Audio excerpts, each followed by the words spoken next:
Hello guys, कैसे हैं आप लोग। तो आज हम कॉम्प्लेक्स डेटा टाइप के बारे में पढ़ेंगे। लास्ट वीडियो में हमने वेरिएबल पढ़ा, वेरिएबल के बाद हमने डिफरेंट डेटा टाइप्स पढ़े। ठीक है, तो डिफरेंट डेटा टाइप्स में जो आपका न्यूमेरिक डेटा टाइप है उसमें लास्ट पार्ट आता है आपका कॉम्प्लेक्स डेटा टाइप। पहला इंट, फिर फ्लॉट और फिर कॉम्प्लेक्स डेटा टाइप। तो आते हैं हम अपनी स्क्रीन पे और आपको बताती हूँ कि कॉम्प्लेक्स डेटा टाइप क्या होता है, उसके एग्जांपल्स कि कहाँ कहाँ वो यूज होता है और उसको हम प्रैक्टिकल भी बताएंगे। तो आइए स्क्रीन पर देखते हैं कैसे होता है। तो कॉम्प्लेक्स फंक्शन क्या होता है? कॉम्प्लेक्स फंक्शन स्पेसिफाई करता है रियल नंबर और इमेजिनरी नंबर को। तो जैसे कि हम एक एग्जांपल लेते हैं a माइनस बी जे या a प्लस बी जे, कुछ भी ले सकते हैं, पर जो a है वो क्या डिनोट करता है? तो a जो है वो रियल पार्ट को डिनोट करता है और b जो है वो इमेजिनरी पार्ट को डिनोट करता है।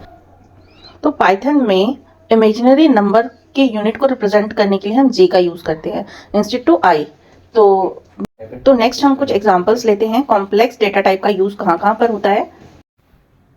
तो यहाँ हम देखेंगे कि कॉम्प्लेक्स नंबर जो है रियल लाइफ में कैसे यूज होता है।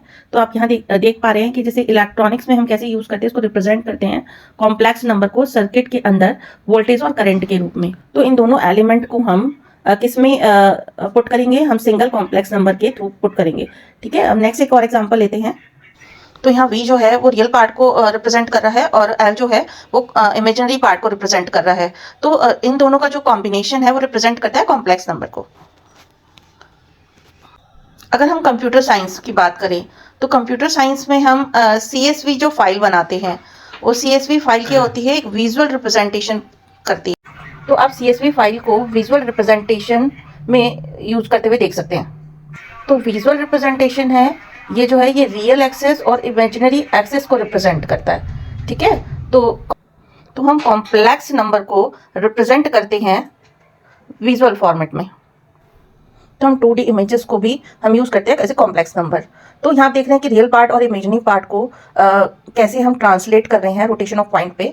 ठीक है, और 2D को हम रिप्रेजेंट कर रहे हैं एज कॉम्प्लेक्स नंबर। देख रहे हैं यहाँ पर भी। तो यहाँ पर हम क्या यूज कर रहे हैं? हम यहाँ मैकेनिकल और सिविल इंजीनियरिंग दोनों में हम कॉम्प्लेक्स नंबर का यूज कर रहे हैं।